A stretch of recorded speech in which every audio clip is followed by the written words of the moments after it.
It's important to make sure your child makes it to school safely, no matter how they travel. Students waiting for the bus should stand away from the curb and never walk behind the bus or in between stopped cars. If they're walking to school, make sure they stay in the crosswalk and obey traffic signals. Parents should walk with young children, even if the school is just across the street. If kids bike to school, make sure they ride on the right side of the road and always come to a complete stop before crossing a street. And for those driving, don't get distracted looking at your phone. News 3's Rachel Gartner got a demonstration on how that can factor into a crash. The Benton Municipal Airport was kind enough to let me use their apron as a controlled environment.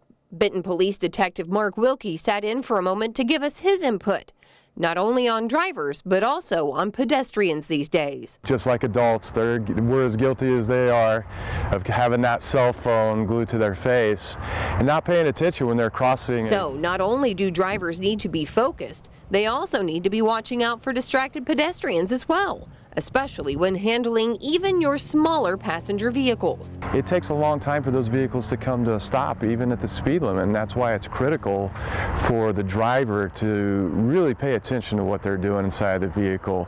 Airport manager Matt Harrison set out cones while I made the markers. The speed limit set at 20 miles per hour, which is the set speed for any Illinois school zone. First test, Harrison focused on the course and hit the brakes at 25 feet.